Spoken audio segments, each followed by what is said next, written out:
नमस्कार, स्वागत है आप सबका न्यूज हैमर में और मैं हूं आपके साथ शिवम दुबे। उत्तर प्रदेश के माफियाओं के दरवाजे पर दस्तक से लेके राजनीतिक गलियारों में हुई हलचल तक को जितनी भी चीजें हैं, आज हम उन सब पर एक एक करके बात करेंगे और सबकी दर परत खोलते चले जाएंगे। चर्चा की शुरुआत माफियाओं से करते हैं और इन दिनों उत्तर प्रदेश में माफिया अतीक अहमद की चर्चा सड़क से सदन तक हो रही है। अब हाल ये है कि माफिया अतीक अहमद के वर्तमान के बारे में बात करें उससे पहले उसके थोड़ा पीछे जाते हैं और 1 मिनट का वक्त लूंगा। मैं आप सबसे 1 मिनट का वक्त लूंगा और उसमें अतीक अहमद की जो कुंडली है उसे थोड़ा खंगालने की कोशिश करते हैं और अतीक अहमद आज इस हाशिए पर आखिर क्यों आकर खड़ा हो गया है, इसके लिए भी हम थोड़ी बातचीत कर लेते हैं। तो शुरुआत करते हैं। साल था 1989 का, जब अतीक अहमद पहली बार राजनीति में कदम रखता है।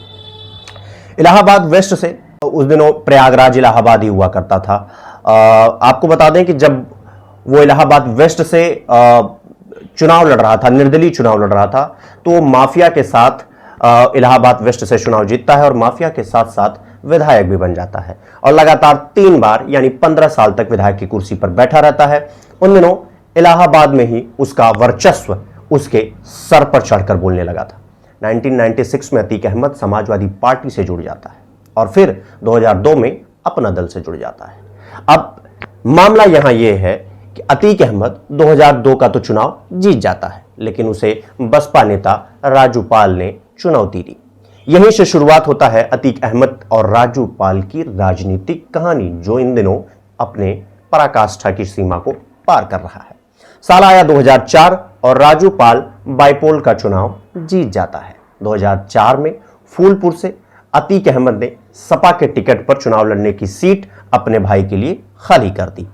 अब आपको बता दें कि अब बसपा नेता राजू पाल ने अतीक अहमद के भाई अशरफ को 5000 वोटों से चुनाव हरा दिया। यह वही अशरफ है जो इन दिनों अपने भाई का साथ दे रहा है जेल में। अब साल आता है 2005। यह साल बहुत महत्वपूर्ण है, मैं बताता हूं आपको क्यों। साल 2005, दिन 25 जनवरी, जगह इलाहाबाद, यानी चुनाव के 3 महीने बाद ही राजू पाल की हत्या कर दी जाती है। इस दिन दहाड़े और दुर्दांत हुई इस घटना ने पूरे प्रयागराज को हिला कर रख दिया। राजू पाल की पत्नी जो है पूजा पाल, उन्होंने अतीक अहमद और उसके भाई अशरफ और 7 अन्य लोगों पर धूमनगंज थाने में FIR दर्ज करा दी।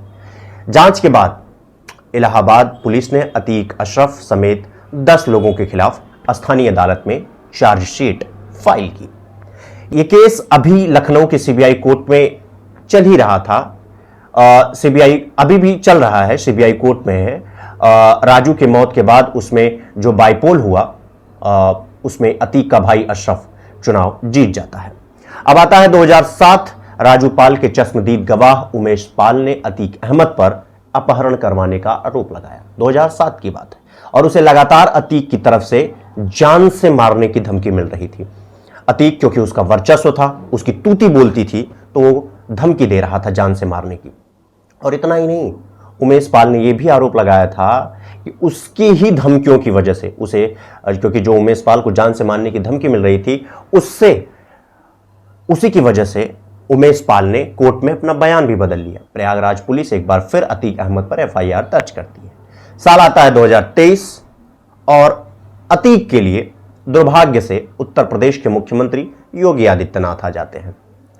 24 फरवरी को प्रयागराज में ही उमेश पाल समेत वकील और एक सिपाही जिसकी मौत हो जाती है। 3 लोगों को दिन दहाड़े गोलियों से भून दिया जाता है। एक बार फिर प्रयागराज दहल उठता है।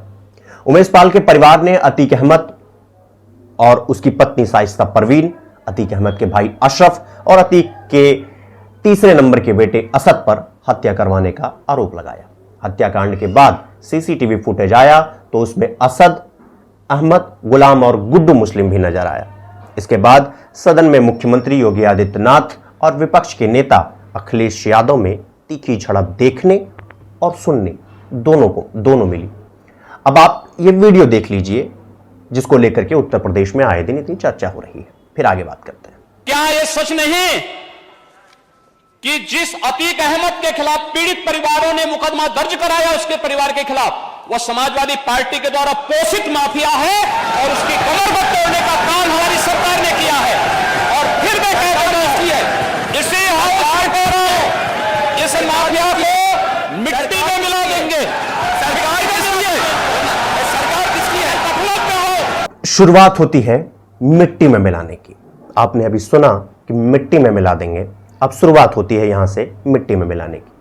पहला इनकाउंटर 27 फरवरी को होता है, जहां पर हत्या में इस्तेमाल किए गए गाड़ी के ड्राइवर अरबाज को जमींदोज कर दिया जाता है। यह पहला इनकाउंटर था प्रयागराज पुलिस के द्वारा। दूसरा इनकाउंटर 6 मार्च को विजय चौधरी उर्फ उस्मान को प्रयागराज में ही मिट्टी में मिला दिया जाता है। यह हो गया दूसरा इनकाउंटर। अब बारी आती है तीसरे इनकाउंटर की, जो झांसी से 25 किलोमीटर दूर परीक्षा गांव में हुआ। परीक्षा इलाके में कह सकते हैं आप। तीसरा इनकाउंटर होता है 13 अप्रैल को, यानी कल, और गुलाम असद और गुलाम को यूपी एटीएस ने झांसी में 25 किलोमीटर दूर परीक्षा में मिट्टी में मिला दिया गया। अब बात राजनीतिक गलियारों के चहल पहल की भी बात कर लेते हैं। राजनीतिक गलियारा इस इनकाउंटर के बाद इतना हो गया कि जितने भी नेता हैं ये विपक्ष के, वो सब के सब ट्विटर पर आ गए। सबसे पहले एंट्री होती है सपा नेता अखिलेश यादव की, जो ट्वीट करते हैं। आप ट्वीट ये देख सकते हैं मेरे साथ, आप कहेंगे तो मैं पढ़ के भी सुना दूंगा। फिर एंट्री होती है 4 बार की मुख्यमंत्री बहन कुमारी मायावती की, और वो भी ट्वीट करती हैं, आप ये भी देख सकते हैं। इस मामले में हैदराबाद के भाईजान भी खूब भड़कते हुए नजर आए। वीडियो उनका भी देख लीजिए। हालांकि उनके इस बात से मैं सहमत हूं कि अगर सब फैसला ऑन द स्पॉट और सड़क पर होगा तो फिर न्यायालय और कोर्ट किस लिए है, जुडिशरी किस लिए। हालांकि आपकी राय अलग हो सकती है। बताओ क्या एनकाउंटर नहीं किया जाता है? एनकाउंटर कर दिए तो फिर क्या जुनैद और नसीर के मारने वालों को भी गोली मारोगे? बताओ बीजेपी वालों, जुनैद और नसीर को जिसने मारा तुम उसका भी एनकाउंटर करोगे? नहीं करोगे तुम। इसलिए नहीं करोगे क्योंकि तुम मजहब के नाम पर एनकाउंटर करते हो। मारो जुनैद और नसीर के कातिलों को। नहीं मारोगे, अब तक एक पकड़ा गया, 9 गायब। नहीं करोगे। ये कानून की धज्जियां उड़ रही है, एनकाउंटर नहीं। तुम कॉन्स्टिट्यूशन का एनकाउंटर करना चाहते हो। तुम रूल ऑफ लॉ को कमजोर करना चाहते हो। फिर कोर्ट किस लिए है? अदालत किस लिए है? सीआरपीसी, आईपीसी किस लिए है? जजेस किस लिए है? पब्लिक प्रोसिक्यूटर किस लिए है? अगर तुम फैसला करोगे कि गोली से इंसाफ करेंगे तो फिर बंद कर दो अदालतों को। जजेस क्या काम करेंगे फिर? यहां पर विपक्ष के नेता द्वारा कई सवाल खड़े किए गए। पहला सवाल अखिलेश यादव का। अखिलेश यादव का कहना था कि फर्जी इनकाउंटर है। हालांकि न्यूज हैमर इस बात का समर्थन नहीं करता। यह इनकाउंटर फर्जी है या असली, जांच के बाद खुद पता चल जाएगा। अभी कहना मेरे हिसाब से जल्दबाजी और असंवैधानिक दोनों है। दूसरा आरोप एएमआईएम के हिसाब से ओवैसी साहब लगाते हैं। All India Muslim Ittehadul Muslimeen के सर्वेसर्वा असदुद्दीन ओवैसी लगाते हैं। उनके हिसाब से सरकार केवल एक जाति और धर्म का इनकाउंटर कर रही है। उनका एक सवाल वाजिब भी है, जो मैंने अभी आपको बताया। लेकिन दूसरा सवाल यह कि अगर सरकार जाति धर्म देखकर करती है, तो जब कहीं पर कोई आतंकवादी हमला होता है, कहीं पर कोई बवाल होता है, कहीं कहीं हिंसा होती है, कहीं आगजनी होता है, तो आप कहते हैं कि अपराधियों की कोई जाति धर्म नहीं होता। लेकिन ऐसे समय में आप इतनी बड़ी बात कैसे कह सकते हैं कि जाति देखकर हो रहा है? बाकी आपकी क्या राय है आप कमेंट में बता सकते हैं। लेकिन जो मेरी राय है उससे मैं बताऊं आपको कि श्री प्रकाश शुक्ला, जिसने कल्याण सिंह मुख्यमंत्री, उस समय के तत्कालीन मुख्यमंत्री कल्याण सिंह को मारने की जिसने सुपारी लिया था, उसकी जाति क्या थी, ये किसी ने नहीं बताया। और फिर बात आता है विकास दुबे बिक्रू कांड, आप सबको याद होगा, उसकी कोई जाति नहीं। हालांकि योगी आदित्यनाथ भी कहते हुए नजर आए कि जो वकील मारा गया क्या उसकी जाति नहीं थी, उमेश पाल मारा गया क्या उसकी जाति नहीं थी, और वो सिपाही उसकी क्या गलती थी जो मारा गया, क्या उसकी गलती उसकी जाति नहीं थी। हालांकि ये जातिवाद का कार्ड एक दूसरे पर चल रहा है। उत्तर प्रदेश के पूर्व मुख्यमंत्री अखिलेश यादव वो कहते हैं कि फर्जी इनकाउंटर था। अब विपक्ष का कहना है कि फर्जी इनकाउंटर नहीं है। आप मुस्लिम वोटर को अपनी तरफ करने के लिए किसी भी हद तक जा सकते हैं। हालांकि उत्तर प्रदेश के विधानसभा चुनाव में उनके सहयोगी रहे राजभर जी, ओपी राजभर, उनका कहना है कि अखिलेश यादव जाति की राजनीति करने के लिए किसी के भी खिलाफ जा सकते हैं, खास करके एक मुस्लिम जाति को टारगेट करने के लिए वो किसी भी हद तक जा सकते हैं। हालांकि इस चीज़ को लेकर के मायावती ने भी कहा कि इस पर जांच होनी चाहिए, ये विकास दुबे के कांड की तरह हूबहू मिलता जुलता है, इसलिए जांच होनी चाहिए।